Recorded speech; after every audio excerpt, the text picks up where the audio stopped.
آنے والے کیا بولیں گے راہی صاحب بیوقوف ہے.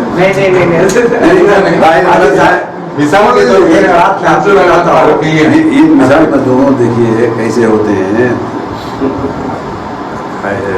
حیرت ہوتی ہے. یہ واقعہ بالکل آپ کو بھی یقین ہو آئے نہ آئے, یہ واقعہ بانی سے ملنے میں گیا تھا لہجے شائع ہونے کے بعد. لہجے پر سب سے زیادہ خوش ہونے والا بانی, ان کے طویل خطوط بھی آئے اور بہت خوش ہوا. میں دلی گیا تو بانی سے ملنے کی خواہش تھی. پتہ چلا کہ وہاں بانی کا بارے میں مشاعرہ ہے.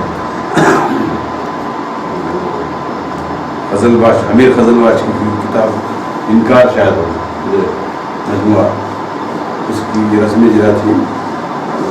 بڑے بڑے شعراء سب تھے. میں بازو ایک پنجابی بیٹھے ہوئے تھے سکھ, اس کے بعد بانی کو نہیں. اس کے بعد وہ اس کے مشاعرے کے بعد غزل گائی کی گائے تھا پروگرام تھا. اترے لہجے شائع ہو کر 1 سال کے قریب ہو گئے. 74 میں گئے تھے آپ, 75 میں گئے تھے. تو میں صرف مسلحت راہی فدائی بولتے ہی اتنا خوش ہوا, گلے لگا لیا. اور مشاعرے میں اس کے بعد مشاعرہ بھی تھا, غزل گائی کی. اس کے بعد آخر میں مشاعرے میں رہی, آپ غزل سنائیے.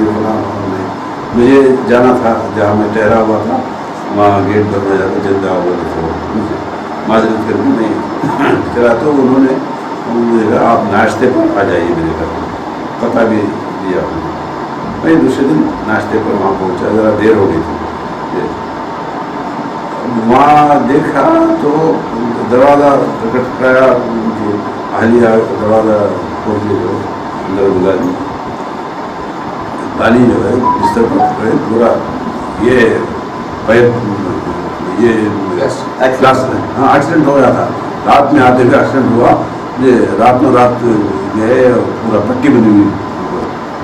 ارے یہ کیا ہو رہا ہے, اس کا سب بولے والے آئیے رائے, بڑی محبت سے رائی ناشتہ لاؤ, بلا کے ناشتہ لا سکتے. اس کے بعد جو ہے سننے سنانے کا اب اتنا بڑا شاعر ان کے سامنے سنائیں تو ہم کو بھی فائدہ, کوئی چیز ہو تو بتائیں گے. ویسے ہی بتا رہے تھے سنا ہے ایسا ہے, یہ اچھا ہے ایسا ہے. پوچھ رہے تھے یہ کیوں لکھا, اس کا معنی کیا لیا, باقاعدہ پوچھ رہے تھے معنی. اس دور اس وقت جو ہے ہمارے پاکستان کے شاعر ابھی انتقال ہوا, دیکھیے احمد فراز, بہت چرچا تھا احمد فراز کا. تو میں نے ان سے پوچھا یہ احمد فراز کس درجے کے شاعر ہیں؟ وہ تو دوسرے درجے کے شاعر ہے. بانی نے کہا کہ احمد فراز اتنی شہرت ہے احمد فراز کی, جی آپ دوسرے درجے کے شاعر بول رہے ہیں, پہلے درجے کے شاعر کون ہیں؟ تو خدا گواہ انہوں نے پوری کہا لہجے کے شعراء, لہجے کے شعراء کہا. حیران ہوا, بلکہ میں اسے مذاق سمجھ کے ہوا کیا مذاق کر رہے ہیں آپ, یہ آپ مذاق کر رہے ہیں. ایک دم سنجیدہ ہو گئے بانی. بھائی صاحب آپ مجھے کیا سمجھتے ہیں؟ ادب کے بازار میں میری بھی ساکھ ہے. کوئی بات ایسی نہیں کہہ دوں جو میرے لیے نامناسب ہو, ایسا ہو سکتا ہے؟ اور اتنا خوددار آدمی, جب تک شبخون میں بھی غزلیں نہیں بھیج رہا, جب تک شمس الرحمان فاروقی جو ہے غزلیں بھیجنے کے لیے کہتا, چھوٹے پرچے کے لیے کسی نے کہا تو فوراً بھیج دیتا. ایسا خود چھپا ہے نا. ہاں چھپتے تو تو یہ جو ہے, اب بتائیے آپ کو معلوم ہوگا یہ میں کیے ہوئے لوگوں کا یا کچھ یہ بنا تھا. دیکھیے نہیں ہے